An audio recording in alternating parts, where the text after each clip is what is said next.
Welcome to South of Left Field. My name is Jimmy. It's a time of empires, folks.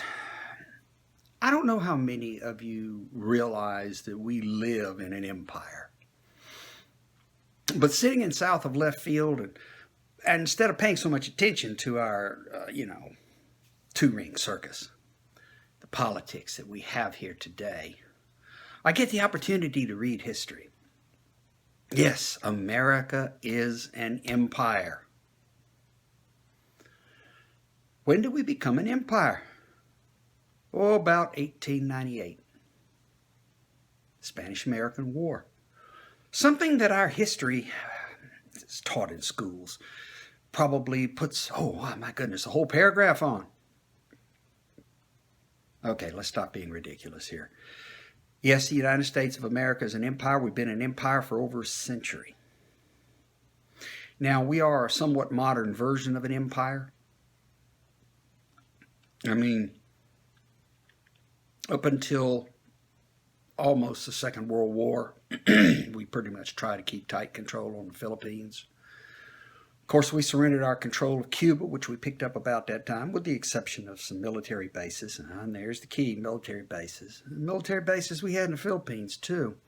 There was supposed to be a tripwire and a warning against Japan, which Japan, of course, ignored, as they showed us at Pearl Harbor in 1941. America is an empire. Where do you think Puerto Rico came from? An empire, a country that controls territories and peoples not native to their land. There's a problem with empires. Several of them. The British could tell you, if Americans bothered to spend much time talking to anybody other than other Americans. Yes, they could tell us a good bit about empire. France could teach us some things about empire.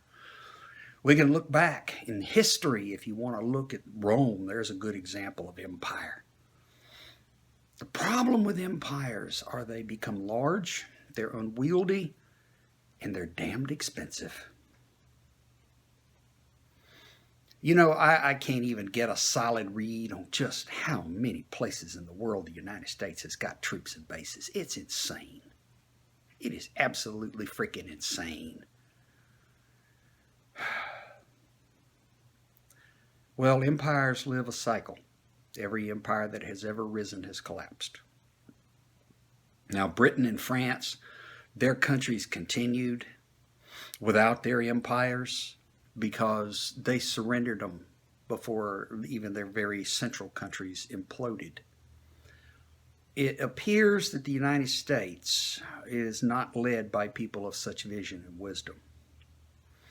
The people that staff our government, the upper class, many of them pampered and given gross over expectations of their brilliance and their understanding. They seem to believe that we're still the same empire we were when we came out of the Second World War. And we're not. As a matter of fact, that golden era, the couple of decades following the end of the Second World War, when the standard of living in the United States was probably the highest it's ever been in our history. We look back upon that as a golden age. That's actually something of living memory for many citizens today.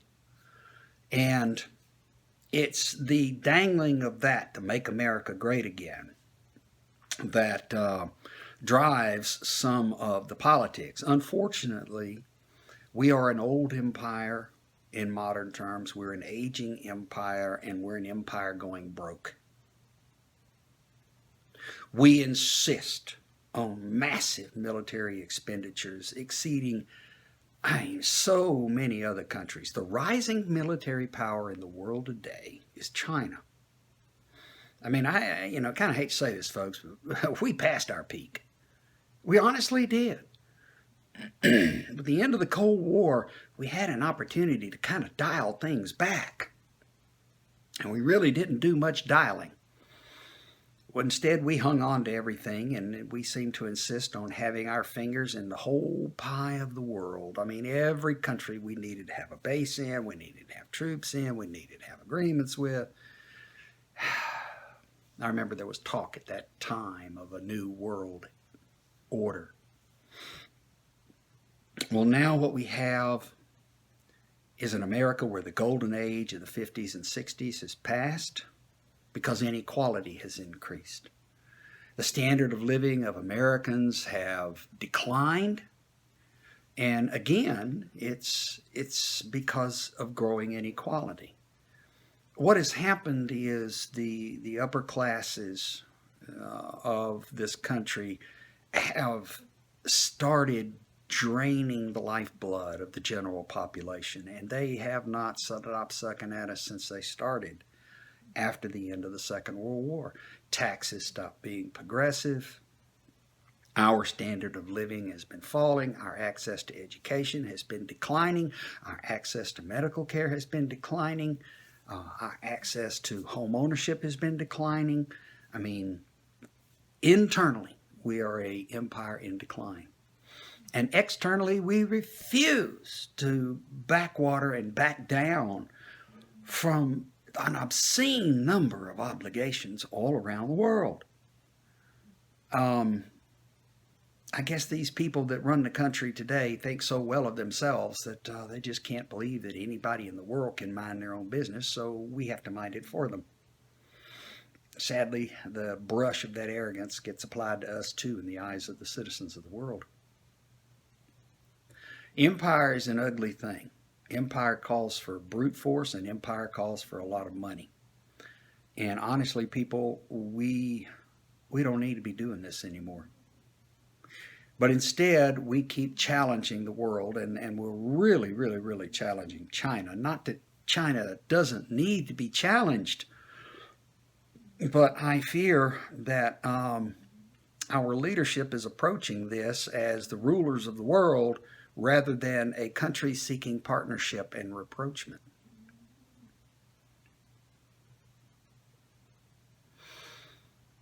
Another thing that happens with aging empires, and Rome's a good example of this. Rome was a republic when it first became an empire.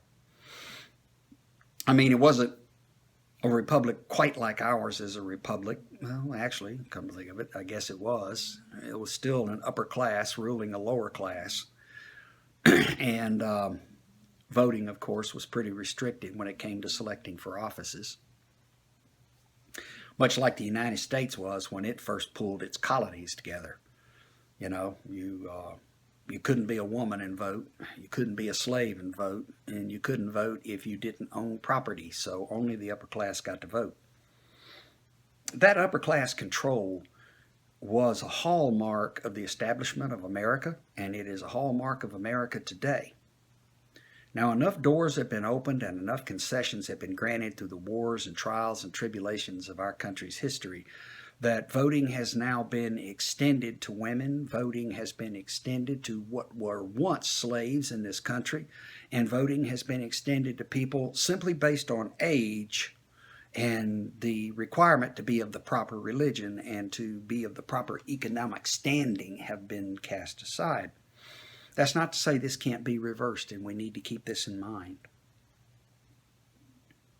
Yes, the rant is on the American empire. Well, what happened in Rome was empire is complex, empire is ugly, the republic couldn't hold it, and so the country went to a form of monarchy. And the Caesars, the autocratic rulers of Rome, began taking their position. And they ran everything. And honestly, today, we are witnessing flirtations, if you will, with a similar end result for America.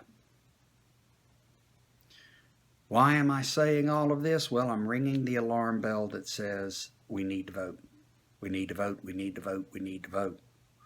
If Americans' population, if our own citizens don't begin exercising this right more than we have to date, we may well lose it. Because I can assure you that there are Republicans who would love nothing better than to limit the vote to their support base and no one else. The same with Democrats. Oh yeah, I'm sure that probably threw a lot of people for a loop. What are you talking about? Democrats aren't like that. Horse hockey. Remember, they're all the upper class. You know, I look at the world from the perspective of class.